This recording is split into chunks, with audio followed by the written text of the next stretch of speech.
Hey guys, tonight we will drift back through the gilded halls of Versailles, where chandeliers once sparkled like imprisoned stars and the rustle of silk echoed with each step of power. You can almost smell the beeswax polished on the marble floors, hear the echoes of court music trying to drown out the faint groans of a king who once believed himself immortal. But ironically, while Louis XIV thought he was the eternal Sun King, his body betrayed him bit by bit, decaying in such a way that if you imagine too vividly, you might feel your own legs begin to ache along with his. Don't worry. You'll definitely survive hearing this story. He didn't. So, before you get comfortable, take a moment to like the video and subscribe, but only if you genuinely enjoy what I do here. And remember to leave a comment letting me know where you're watching from and what time it is where you live. I really love seeing this little community stretch across so many time zones and continents. Now, dim the lights, maybe turn on a fan for that soft background hum, and let's ease into tonight's journey together. You are sitting here, in a quiet room, the lights dimmed, and your imagination begins to travel. The gentle turning of the fan creates a background rhythm, like the wind passing through the cold marble halls of Versailles. And you find yourself stepping into the August morning of 1715, where a 76-year-old king, the one once hailed as the Sun King, is trying to maintain an unyielding facade, while his body slowly surrenders. Can you picture that scene? A king who had reigned for 72 years, so long that all of Europe was accustomed to seeing him as a mountain that would never fall. They said that every morning at Versailles he performed the Grand Lever, a ceremony so solemn that even the act of dressing became a national event. Dozens of nobles crowded in for the honor of fastening a button for the king. That scene sounded like a classic version of a fashion show, one you could not buy tickets to, only inherit the privilege. But that day, after a hunting trip, Louis XIV limped down from his carriage. A sharp pain in his left leg made him frown. Historians recount that at first, his physician only said, "Oh, just sciatica. The king will be fine after a few days of rest." If there had been Google back then, surely the doctor would have been rated 1 star with the comment, "Misdiagnosis, severe consequences." Just a light joke, but painful for the old king nonetheless. And then, only after a few days, the so-called sciatica turned into a black, swollen, foul-smelling wound. Today, people call that gangrene, a disease that sounds like a curse, corroding from within. Imagine living in a luxurious palace, yet your body reeks more strongly than a summer afternoon fish market. Truly a tragedy no one would want. The interesting or perhaps strange thing is that amid such horror, Louis still kept the habit of appearing in public. He still attended ceremonies, still stood in mass, even though sweat streamed down and his hand gripped the chair until his knuckles turned white. Just like those days when you go to work sick but still try to social smile at your boss, while your stomach twists in pain. Historians still debate. Did Louis XIV do this out of sheer pride, or because he understood that even a hint of weakness would throw the entire court into chaos? You see, sometimes a single frown from the king could make all of Europe tremble, not just the officials inside the palace. When the Feast of the Assumption came, the king appeared before the crowd for the last time. His face was pale green, his lips dark purple, yet he still held his bearing. They said that some courtiers sitting close even caught a whiff of rotting flesh. Put in modern terms, it was perhaps like when you were in an online meeting, camera on but the microphone accidentally left unmuted, and everyone hears sounds you never intended to share. A moment no one dares mention, but everyone feels. From then on, everything became a battle against time. The doctors used donkey's milk, camphor wine, even bloodletting to detox. It sounded like those detox recipes online, except none of it worked. The strange thing was, Louis endured it all, even fainted 3 times, yet revived and continued, signing decrees. He was truly the first workaholic in history, right up to his last breath. Don't imitate him. There's plenty of work, but only one health. Scholars still disagree on whether Louis truly understood he was dying or not. Some say he knew everything but tried to hide it to preserve the image of the sun that never sets. Others say he deceived himself, much like many people today still believe Instagram filters are their real faces. Who is right? Who is wrong? No one is certain. Then, one day at the end of August, Louis called his 5-year-old great-grandson to his bedside. He whispered, "Do not imitate me in loving war and spending extravagantly. Heartbreaking words. After a lifetime of building Versailles, of causing endless wars, in the end, his last words were only, "Do not do as I did." Like spending your whole life eating fast food, and then before dying, telling your grandchildren, "Eat vegetables." A little bitter irony of fate. Historians still argue whether those final words were truly sincere, or simply his way of seeking late absolution. But either way, it was still a human moment, a king admitting mistakes before a child too young to understand the full weight of those words. You see, power can build palaces, raise armies, but it cannot defeat time and disease. Louis XIV, the one who once declared, "I am the state," finally had to face the truth. He was only a man. And you, the one sitting here, listening to this story in the gentle dark, suddenly realize we are not so different from him. The fan still turns. Your room remains silent. Outside, life goes on. But somewhere in your imagination, Versailles is slowly dimming, and a king is dying in the overpowering stench of a rotting age. And you, whether you want to or not, must give a bitter smile. Well, he did survive 70, 2 years on the throne. But through this story, you can see even the sun must set. Oh, bye. You lean back in your chair, close your eyes a little, and let your imagination take you to Versailles after the death of Louis XIV. The smell of death had not yet faded when the whole palace began to shudder. They said, as the clock struck the morning of September 1st, 1715, the death of the Sun King not only took away a man, but also stripped bare an entire dynasty. Imagine it. The gilded halls of Versailles, once crowded with officials and nobles kneeling for the king's gaze, now suddenly becoming a chaotic stage. Each faction at court, silent for years, now like vultures rushing to seize the last piece of meat. Philip of Orléans, the king's nephew, immediately stepped forward to proclaim himself regent. Meanwhile, the Duke of Maine, an illegitimate son but favoured by Louis XIV, tried to persuade others that he deserved power. You see, the grave had not yet been dug, and the throne was already a chessboard. This event was clearly recorded. From the day Louis closed his eyes, France immediately entered a turbulent period of regency. But what few know is that even his funeral was no longer as grand as before. His body was placed in the Mercury Room, once meant for displaying treasures, now only a damp chamber, reeking of decay. The physicians shook their heads, saying the king's body rotted too quickly. It could not be embalmed as usual. They recounted that when someone touched the king's leg, the flesh simply fell off, forcing the entire group of courtiers to cover their mouths and hold their breath.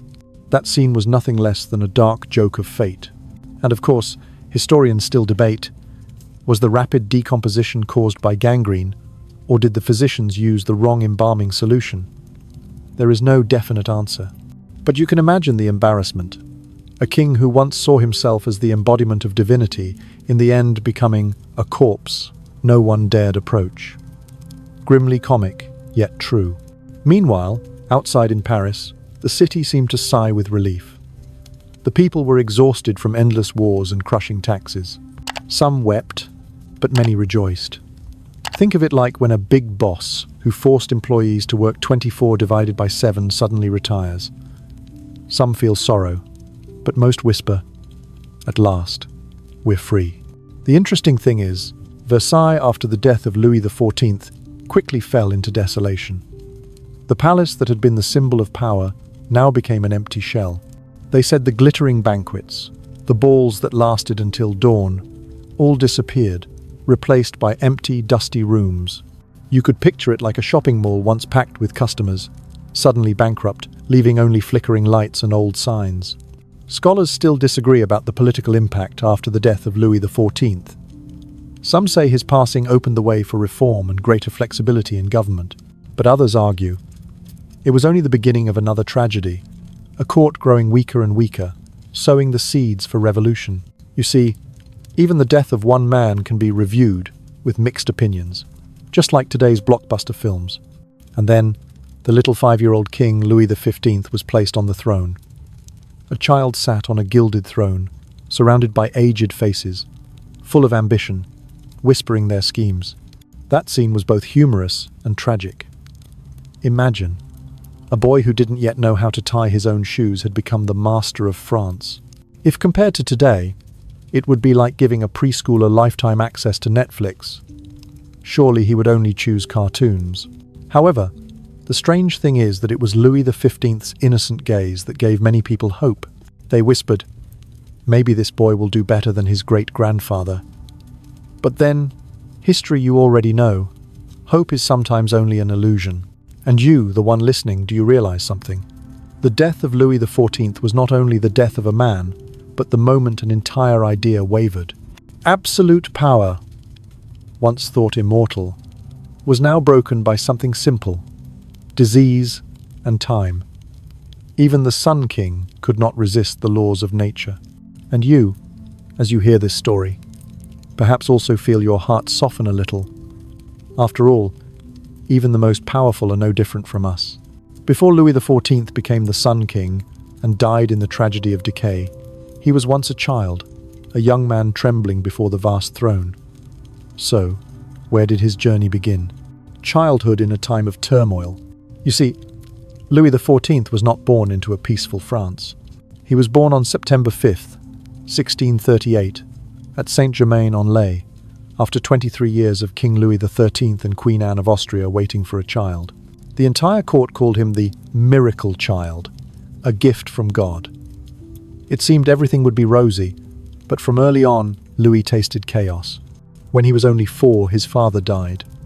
The throne belonged to a boy who could not yet write. His mother became regent, while real power lay in the hands of Cardinal Mazarin. Here is an interesting detail. Many historians whispered that the Queen and Mazarin had a relationship more intimate than colleagues. Historians still debate to this day, was it truly love, or just a clever political alliance? What do you think? At that time, young Louis, instead of playing marbles like children do today, had to live in an atmosphere of political tension. France fell into the Fronde, a rebellion of the nobles against the court and Mazarin. Louis was once surrounded by rebels, forced to flee in the night. Imagine an 8-year-old boy lying in a jolting carriage, hearing the shouts of "Down with Mazarin" on the streets. That memory carved deep, turning the boy into a man haunted by rebellion. Ascending the throne in the early years. In 1643, Louis XIV officially became king, but he could not yet rule on his own. It was not until 1661, when Mazarin died, that he truly seized full power. And can you guess the first thing he did? He abolished the position of prime minister. He declared, "I am the state," an arrogant statement. As if today someone said, "No need for a prime minister, no need for a parliament, Facebook is managed by me alone." From then on, Louis began a 72-year reign, a record in European history. But don't rush to imagine he only indulged in pleasure. In the early years, Louis worked tirelessly, meetings from morning till night, signing documents, supervising everything from the army to festivals in Paris. Historians once said he was the CEO of France, managing every little detail. Versailles, dream and nightmare. One of Louis's greatest marks was the Palace of Versailles. At first, it was only a hunting lodge of his father. But in Louis's hands, it became the symbol of absolute power. Imagine a project that lasted decades, draining the treasury, transforming farmland into the most magnificent palace in Europe. A little-known fact: Versailles was not just a residence, but also a strategy of control. Louis invited, or forced, nobles to live there. They were kept busy with banquets, dances, ceremonial etiquette, so much that they had no time left to plot rebellion. Jokingly, he turned Versailles into an online game of the past. Whoever joined had to devote all their time and money. However, historians still debate. Was Versailles proof of Louis's political genius, or a prime example of extravagance?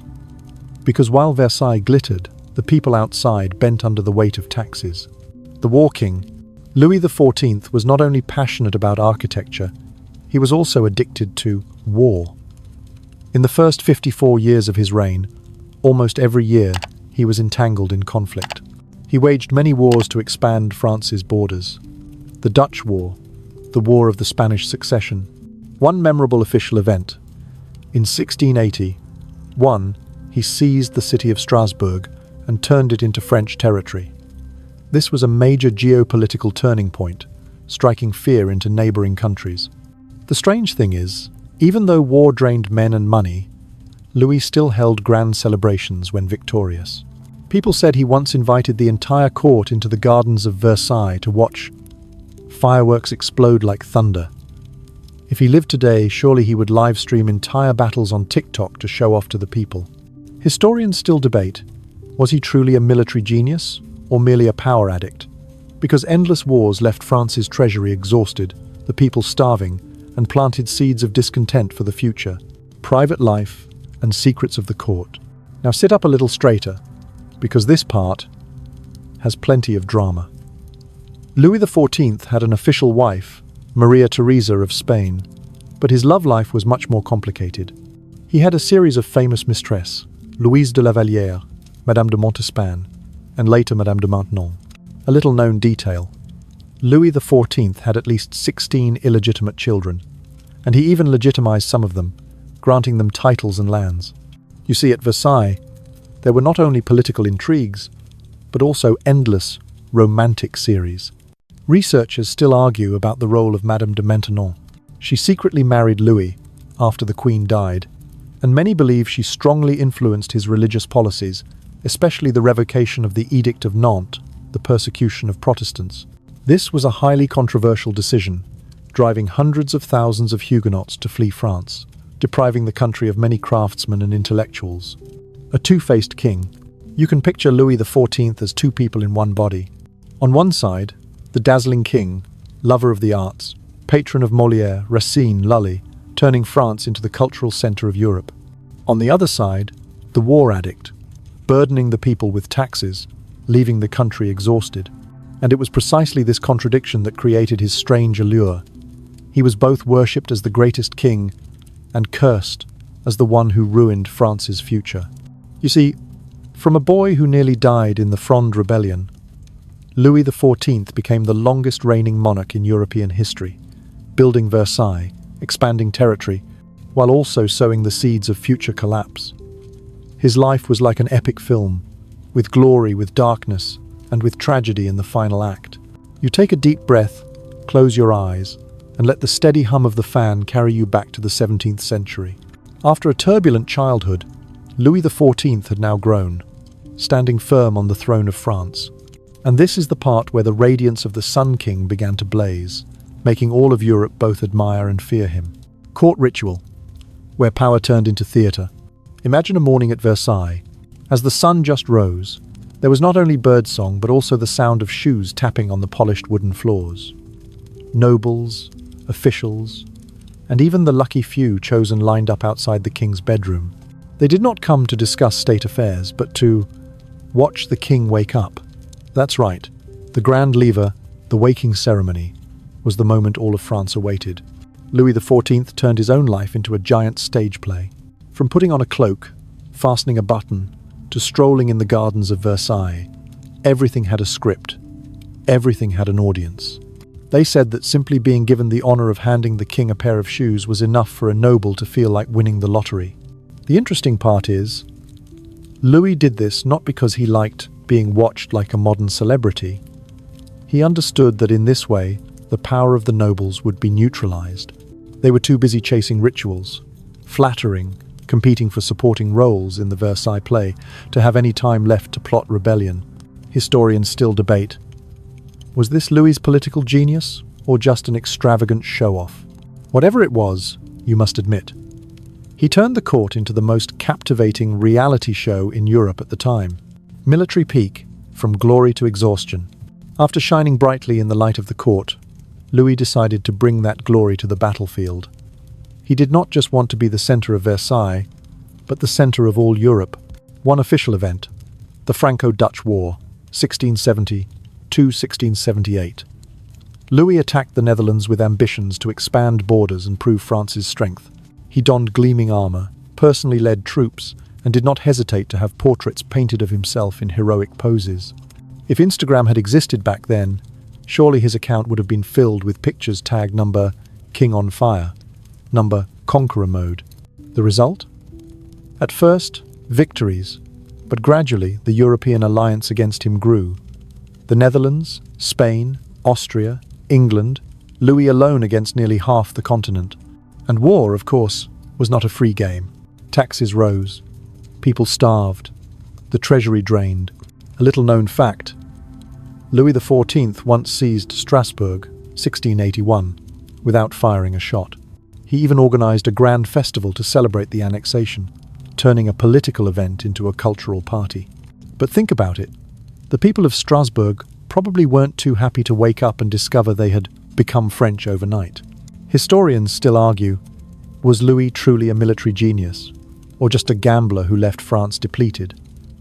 This question remains unresolved to this day. Versailles, the artificial sun.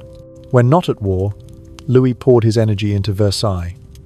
Imagine a palace with more than 2,300 rooms, vast sprawling gardens, fountains dancing to music.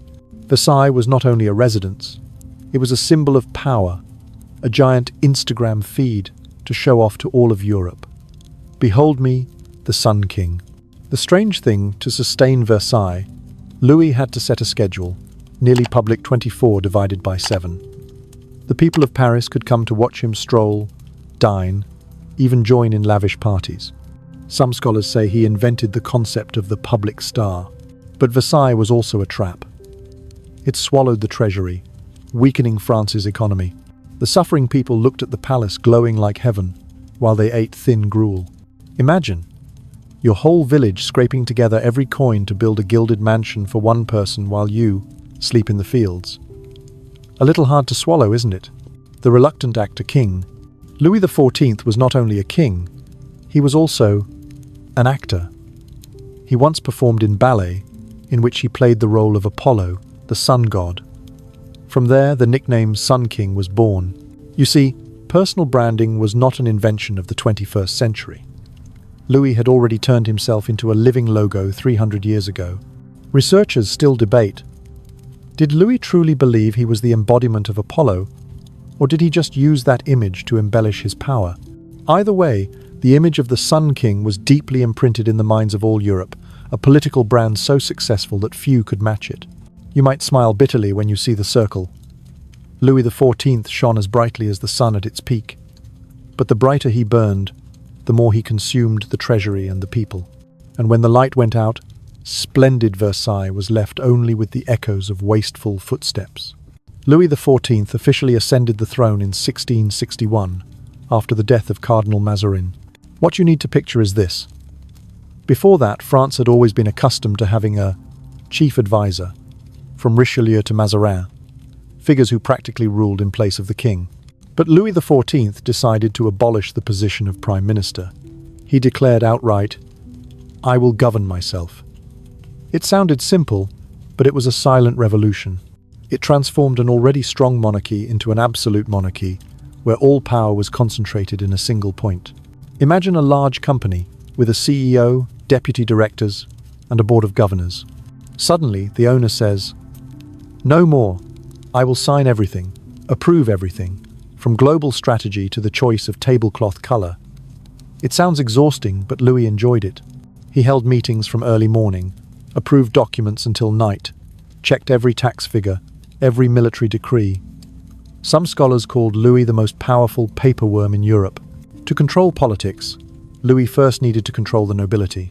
As you remember, his childhood had been haunted by the Fronde rebellion when nobles rose up, besieged Paris, and forced the boy king to flee at night. Because of that, Louis understood clearly, nobles must never be left idle, and so Versailles was born as a gilded cage. There, nobles were turned into supporting actors. They competed for the honor of offering the king his hand-washing water, or holding a candle when he went to bed. Everything was standardized into ceremony called etiquette. Some researchers whispered that Louis invented the art of keeping people busy.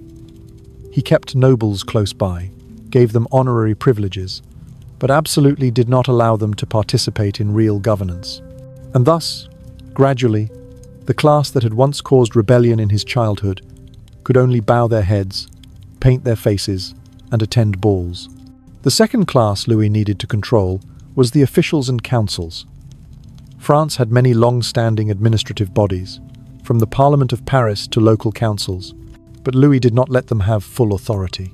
He created specialized councils, the High Council, the Council of Finance, the Council of Foreign Affairs, all chaired directly by him. A little-known fact, Louis had an extraordinary memory for detail. He remembered the names of every provincial governor, every budget figure. Once, a finance official thought he could get away by skimming through a report quickly. Louis immediately interrupted. "The number in Normandy is wrong." The official turned pale. You see, he was not just a king sitting on the throne with a haughty smile, but also France's all-powerful chief accountant. Historians still debate, did Louis XIV truly work efficiently, or did he just create an illusion of control? For clearly, concentrating all power in one man also meant the system became fragile, easy to break if that king made mistakes. As for religion, Louis XIV left a heavy mark. He believed that religious unity was the key to political unity. In 1685, he revoked the Edict of Nantes, which since the time of Henry IV had allowed Protestant Huguenots freedom of worship. From then on, hundreds of thousands of Huguenots had to flee, many to the Netherlands, England, or colonies in the New World. This was both a political and a personal decision. Madame de Maintenon, his secret wife, was a devout Catholic and is believed to have strongly influenced this policy. As a result, France lost many skilled craftsmen, merchants, and to this day historians still debate.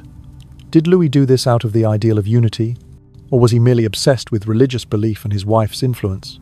In foreign affairs, Louis XIV was called the political coordinator of Europe. He used marriage as a tool. His son married a Spanish princess, his descendants tied to Italy, Austria, and many other dynasties. The climax was when he arranged for his grandson to become King of Spain, opening an entire Bourbon dynasty on the other side of the Pyrenees. It sounded magnificent, but the price was the War of the Spanish Succession, 1701-1714, which dragged on for 13 years and left the French people exhausted. An interesting detail rarely mentioned. During this time, Louis XIV still regularly maintained ceremonies and banquets to prove to all of Europe that France was still wealthy and strong.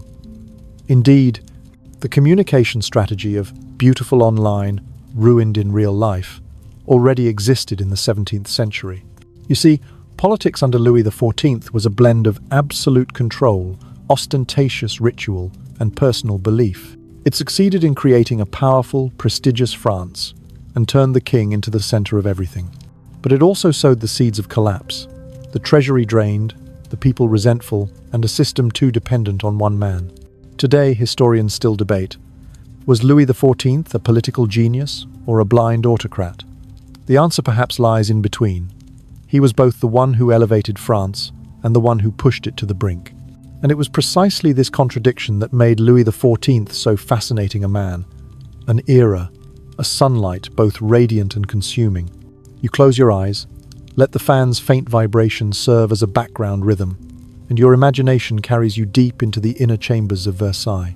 If politics had turned Louis XIV into an all-powerful master of France, then his private life made Versailles the stage of love, intrigue, and at times even long-running scandal. A political marriage. Louis XIV married Maria Theresa of Spain in 1660. This marriage did not come from love, but from the peace treaty between France and Spain. Maria Theresa was gentle, devout, and rarely intervened in politics. To be fair, she resembled more a collateral for peace than a true life partner. A little-known detail. Even as queen, Maria Theresa often felt abandoned at Versailles. They said once she sighed, "Here, I feel like a guest no one notices." Sad, isn't it, that even when seated on a throne she still felt lonely? Historians still debate. Did Louis XIV ever truly love the Queen, or did he only see her as a political link? But one thing is certain, Maria Theresa bore him 6 children, though most did not live long, and she was the shield that allowed him the freedom to wander in love affairs. The famous women, Versailles did not only have one queen, but was also the gathering place of powerful women in the shadows. First was Louise de la Vallière. She was the first official mistress, gentle and sincere. They said Louise truly loved Louis, not because of the throne, but because of the man. She bore him many illegitimate children, some of whom were recognized. But then, realizing Louis only saw her as an ornament, Louise withdrew, choosing a cloistered life. Imagine, from a splendid palace to a cold convent, that was the dramatic turn of a woman who loved the wrong king. Next came Madame de Montespan, the most famous woman of Versailles. Beautiful, intelligent, sharp, she was not only a mistress, but also the uncrowned queen. Montespan organized lavish banquets, controlled an entire political network. She bore Louis many children, and the king legitimized some, but scandal also surrounded her. The strange part rarely mentioned. Montespan was implicated in the Affair of the Poisons, a network of witches, poisons, and occult rituals in Paris. Rumor had it she once used charms to keep the king. Historians still debate, was that true or merely malicious gossip from political rivals? Either way, Montespan gradually lost her position, and the court changed hands once more. Finally came Madame de Maintenon. She was not as dazzlingly beautiful as Montespan, but she had calmness, virtue, and intelligence. Maintenon had once been tutor to Louis's illegitimate children, then became his confidant. After Queen Maria Theresa died, Louis secretly married Maintenon. From then on, she had great influence on religious policy, especially in the persecution of Protestants. You see, the Versailles court was nothing less than a long-running series, where each woman brought a different colour and storm. The children and the game of power. Louis XIV had many legitimate and illegitimate children. The legitimate ones with the Queen mostly died young, with only one surviving to adulthood. Meanwhile, the children with Montespan and other mistresses were numerous, many raised to high titles. A little-known detail: Louis XIV legitimized some illegitimate children, and they became important political figures. This caused great controversy among the nobility. They could not stand having to yield position to the children of scandal. Historians still debate. Was bringing illegitimate children into the ranks of nobility a clever strategy to consolidate power, or merely favoritism of the heart? Either way, the result was that the French nobility became even more divided, grudges smouldering like embers beneath the ashes. Versailles, palace of intrigue and desire. Imagine Versailles at night. Thousands of candles flickering, music echoing, wine overflowing. But behind the red velvet curtains, whispers of calculation arose. Who would catch the king's eye? Who would fall from favor? Who would seize the chance to push into politics? A scholar once said, Versailles was a crucible where love, power, and betrayal melted into an unpredictable alloy. And perhaps Louis XIV knew this best. He turned the harem and rituals into political tools, kept nobles close, and made his private life itself a weapon of rule. You see, the private life of Louis XIV was not private at all. It was an extension of politics, a stage where women fought for influence, and illegitimate children became pawns in the game of power. And you, sitting in a quiet room, listening to these stories, might chuckle softly. So Versailles was nothing less than a long-running TV series, only lacking cameras. But do not forget, behind all the luxury and tragedy, France bore the burden. You lean back again, let your mind follow the steady rhythm of the fan, and Versailles now looks different. The flickering candles now tremble weakly. The banquet music fades, and on the throne, an aging king slowly withers away. If earlier we followed Louis XIV through the harem full of love and schemes, now let us step into the final stage. The light of the Sun King fading, leaving behind a heavy legacy for France. An aging France with its aging king. Imagine this. Louis XIV reigned so long that 3 generations of subjects knew only one king. When he was over 70, with white hair, missing teeth, and a body rotting from disease, in the eyes of many, he was still the embodiment of the nation. But behind that radiance, all of France had grown old and exhausted like his own body. One official event, the War of the Spanish Succession, 1701-1714. This was the longest and most costly war of Louis XIV's reign. He wanted to place his grandson on the Spanish throne, turning France and Spain into a mighty alliance. The idea was grand, but reality was brutal. 13 years of war killed hundreds of thousands of soldiers, emptied the treasury, and provoked public resentment. When the war ended with the Treaty of Utrecht, Louis secured the Spanish throne for his grandson, but France was left in debt. A little-known detail. At the end of his life, Louis XIV had to sell even the silverware in the palace to pay for war. Imagine Versailles, once dazzling, suddenly missing its shining cutlery, like a luxury restaurant forced to replace its dishes with wooden bowls. Truly the decline of an empire. Politics at the end, from absolute to fragile. In old age, Louis XIV still tried to maintain the image of power. He still held the lever and coucher, waking and going to bed before the public, still signed documents, still received envoys. But the truth was, his power was like a cracked mirror. Historians still debate. Did Louis XIV in his final years truly hold control over politics, or was he just an old king trying to keep appearances? Some records suggest that many decisions by this time were influenced by factions around him. The Bourbon family, close nobles, and competing heirs. Meanwhile, the people were exhausted. Taxes piled high, famines repeated. In some regions, people were so hungry they ate tree bark, while at Versailles, banquets still glittered. The contrast was like your phone screen glowing bright, while the battery warning flashes red at 1%. The bitter last words. On August 26, 1715, Louis XIV called his 5-year-old great-grandson, the Duke of Anjou, to his sickbed. He whispered, "You will become a great king, but do not imitate me in loving war, nor in spending excessively. Find a way to lessen the burden on the people." A strange detail. Louis XIV, proud all his life, in the end confessed his mistakes before a child too young to understand. That was the bitter irony of history. Historians still debate. Was it sincere regret, or merely a way he tried to seek late absolution? But whatever it was, those words echoed like a refrain, a king of absolutes admitting that his absolute rule was wrong. The heavy legacy. When Louis XIV drew his last breath on September 1st, 1715, France did not only lose a king, it lost faith in the very concept of absolute power. Another official event. After his death, the regency fell into the hands of the Duke of Orléans, but the court immediately split into factions, vying for influence around the young king Louis XV. It was a signal that the system Louis XIV had built over his lifetime was not at all solid. A little-known detail. Even during the funeral, Versailles was no longer magnificent. His body decayed so quickly that he had to be hastily buried. The people of Paris did not flood the streets in mourning, but many sighed in relief. For them, his death was not a loss, but an opportunity to escape the burden of taxes and war. From sun to shadow, you can clearly feel it. Louis XIV left a double-edged legacy. On one side, the radiance. He made France the cultural and artistic center, built Versailles into the symbol of Europe, and patronized great artists. On the other side, the shadow. Endless wars, crushing taxes, public resentment, and an empty treasury. Scholars still debate, should Louis XIV be remembered as a great king, or as the one who sowed the seeds of revolution?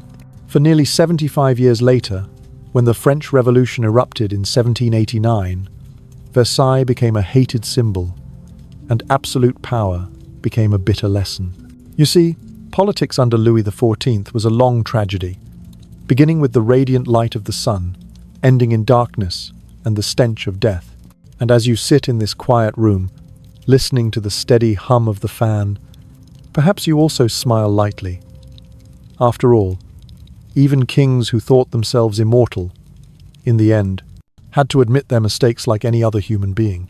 You sit still, take a deep breath. When you open your eyes in imagination, Versailles after September 1st, 1715 appears before you. No longer the splendid palace of the Sun King, but a cold, desolate void. The candles were still lit, but instead of glorifying royalty, they only highlighted the emptiness. Versailles, once the heart of all Europe, now like a giant body that had just lost its soul. Versailles without the sun. Imagine a morning at the palace. In the past, hundreds of nobles crowded outside the bedroom doors, waiting to attend the grand lever. Now, the doors were still open, the corridors still bright, but inside there was no longer the old king with white hair to be served. No one dared admit it. But deep down, Versailles felt like a stage missing its main actor. Official event. Immediately after the death of Louis XIV, the regency was handed to Philippe of Orléans. He quickly moved the entire court out of Versailles back to Paris, because that place was closer to the center of power. From then on, Versailles was only an empty shell. A little-known detail: many rooms of the palace after 1715 were left so abandoned that cobwebs covered them, and the wind howled through doors no one passed. Versailles, which had once consumed a fortune of the treasury to maintain, within just a few years, had turned into a haunted house for those few still lingering. From center of power to burden, Versailles was not only a palace, it was also a political tool. Louis XIV had gathered all the nobles here, turning them into actors in his show of power. But when he died, the show ended, and no one wanted to live in that gilded cage anymore. Historians still debate, was abandoning Versailles a mistake? Some argue that returning to Paris was inevitable, for it was closer to the people, closer to politics. But others say that leaving Versailles weakened the divine image of the monarchy. Versailles had once symbolized the untouchable. Now, it was only a living museum, reminding people of a golden age that had faded. You can imagine it, like a film studio after a blockbuster finished. The sets were still there, the costumes remained, but the audience had left, and no one wanted to stay behind to act anymore. The people look at Versailles. In the eyes of the people, Versailles, after 1715, was no longer a paradise to admire, but proof of suffocating extravagance. While the villages outside were exhausted by taxes and failed harvests, Versailles, with its gilded corridors and massive fountains, became a symbol of injustice. The strange thing was, many foreign visitors who came after the death of Louis XIV were still dazzled by the palace's beauty. But the French themselves sighed. For them, Versailles was no longer pride, but a thorn in the eye, a pit that swallowed the people's money. Versailles and the political ghosts. Without Louis XIV, Versailles quickly turned into a place full of ghosts, not only in the literal sense, but also in the figurative one. Those who once whispered schemes in the corridors now either left or tried to maneuver around the new court. Versailles was deserted, but politics still boiled, only now it unfolded elsewhere. Scholars still debate. If Versailles had continued to be maintained as the center of power, could the Bourbon dynasty have avoided the people's resentment that led to the French Revolution? Some believe the king's divine image could have lasted a few more decades. But others argue that nothing could have stopped the revolutionary wave once the economy and society had already decayed. Versailles, the abandoned paradise. Imagine a quiet evening, walking through the famous Hall of Mirrors. In the past, it once glowed with candlelight, violin music, and the rustle of silk shoes. Now, only darkness reflected in the mirrors, an empty void. Some said that when walking through the hall on a moonlit night, they heard faint music, as if echoing from a banquet that had ended a century earlier. If Versailles was the symbol of Louis XIV when he lived, then after his death, it became proof of the transience of power. The sunlight had gone out, and Versailles was left only with the pale light of memory. You see, Versailles after Louis XIV was no longer the paradise of power, but the ghost of a bygone era.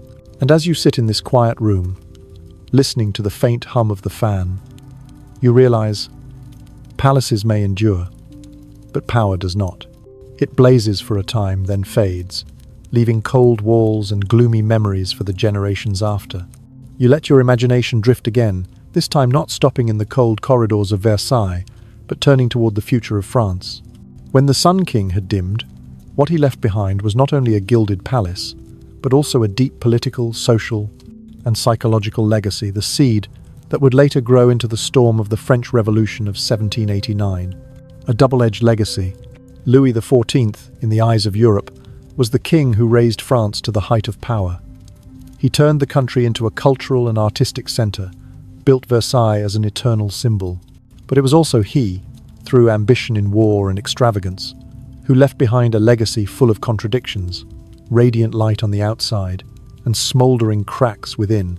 Official event. Throughout his reign, France's treasury was continuously drained by wars from the Dutch War to the War of the Spanish Succession. When he died, France was drowning in debt, and the people were exhausted by taxes. A little-known detail. To maintain Versailles and the wars, Louis once ordered thousands of silver objects in the palace melted down, from cutlery and dishes to even vases. They said the dining tables of Versailles, once dazzling with silver, after only a few years, had to be replaced with painted wood, an image both laughable and tragic. A gilded paradise forced to live with cheap wooden ware. The cracks within society.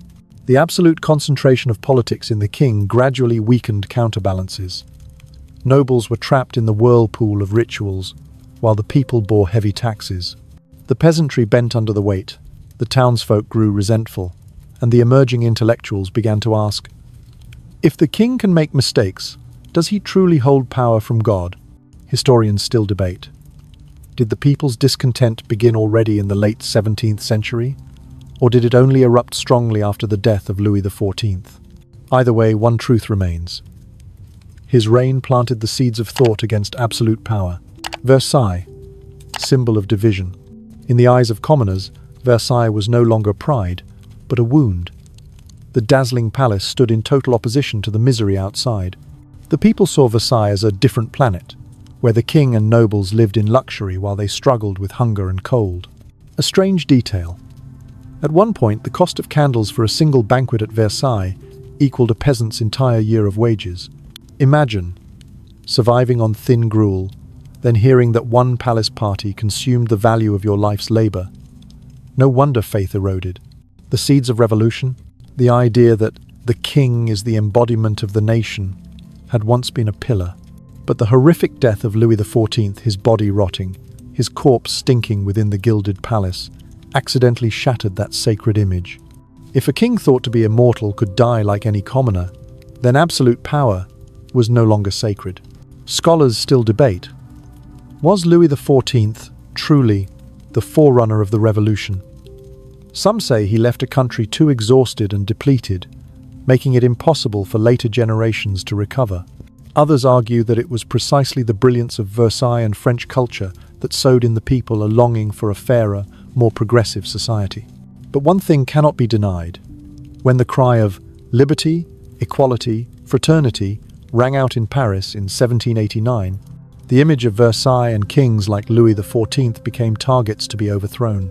The long shadow of the sun. You see, Louis XIV lived like a blazing star, but that very light left a long, heavy shadow for his descendants. Louis XV, his great-grandson, inherited the throne with an empty treasury. Louis XVI, his later heir, had to pay with his life in the French Revolution.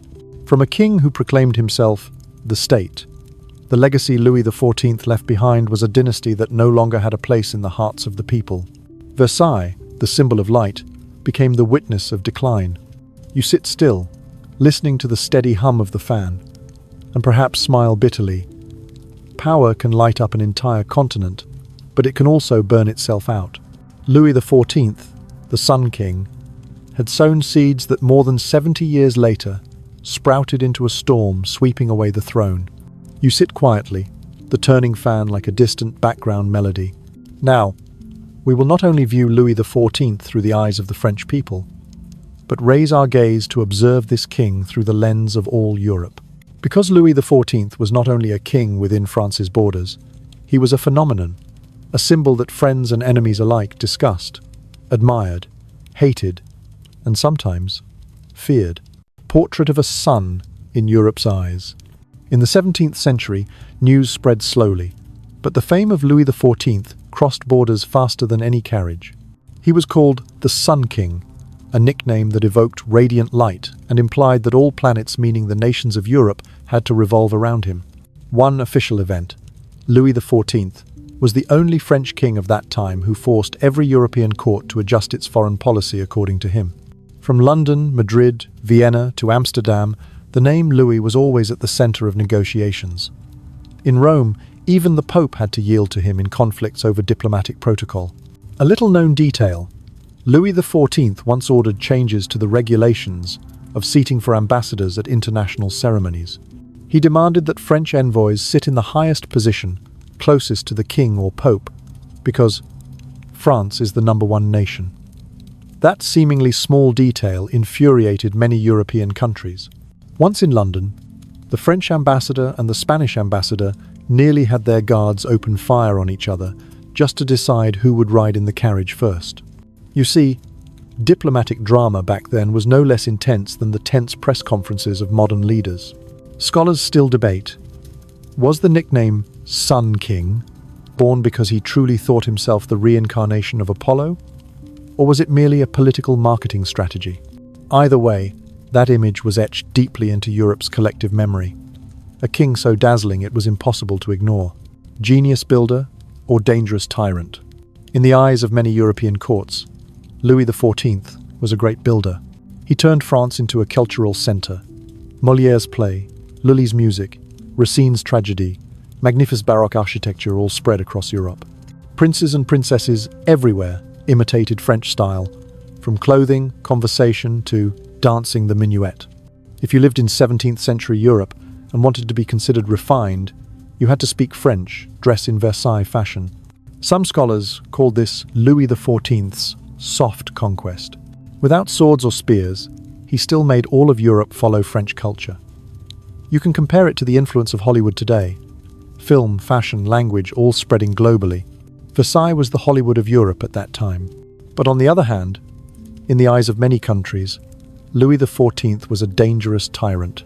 His wars caused millions of deaths, drained Europe's treasuries, and kept the political map in constant upheaval. The Dutch called him a beast. The English saw him as the greatest threat, and the Austrians regarded him as a shadow lurking before the gates of Vienna. One official event. In 1688, when the European alliance was formed to oppose Louis XIV, it was called the League of Augsburg. This was one of Europe's first large-scale military alliances, and it was created for only one reason: to contain the ambition of the French king. Strange diplomatic anecdotes. Louis XIV did not only make Europe admire his splendid palace, he also made them stagger with his displays of diplomatic intimidation. A little-known detail. Louis once requested that the Turkish envoy bring an elephant to Versailles as a gift. And indeed, a giant elephant appeared in the gardens of Versailles, becoming a court amusement. The people of Paris flocked to see it as though it were the first international circus show. Emdo. Another story. When receiving the English envoy, Louis deliberately wore a cloak embroidered with gold so bright that the reflection of the candles made the whole room dazzling. He wanted the envoy to understand, "Even when I sit still, I shine brighter than anyone." If Instagram had existed back then, Louis would surely have been a top influencer, with captions like, "Shine so bright they can't ignore you," unquote. The view of neighboring courts. The Spanish both hated and feared him, especially after he arranged for his grandson to take the Spanish throne. The Austrians saw him as an eternal rival, since the Habsburg dynasty always had to stay alert against the Bourbons. The English switched sides many times, sometimes allied, sometimes opposed, depending on how their interests were affected. Historians still debate, was Louis XIV truly the man who ruled Europe, or did he merely cause Europe to unite in order to restrain France? Some sources suggest that without him, Europe might not have formed military alliances, so early alliances that later became a hallmark of modern politics. The image that remains today, you may smile when you think, 3 centuries have passed, and people still remember Louis XIV, not only because he was the longest-lived king of Europe, but also because of the way he turned himself into a symbol. For France, he was both radiant light and haunting shadow. For Europe, he was both a cultural model and a spreader of fear.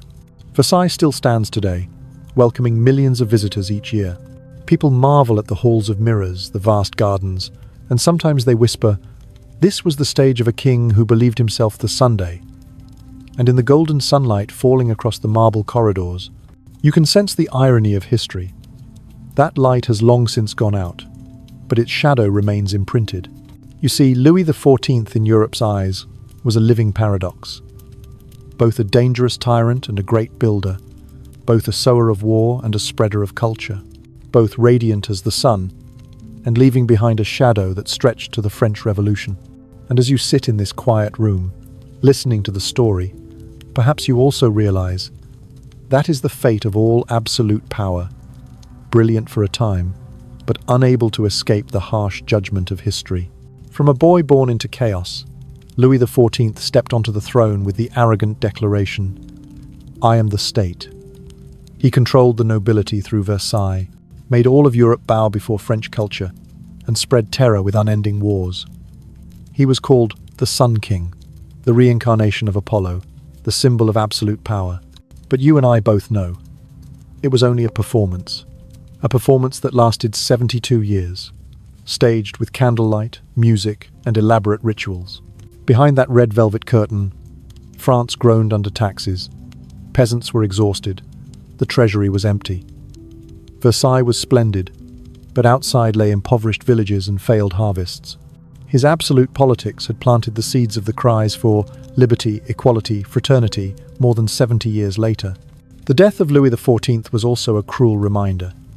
Though he once claimed himself immortal, his body still rotted, stank, and decayed right inside the gilded palace. The people of Paris did not weep. Many even sighed with relief. Versailles, once a paradise, became a ghost. And his legacy, both radiant and heavy, became the long shadow haunting his descendants. Historians still debate today. Was Louis XIV a genius or a tyrant?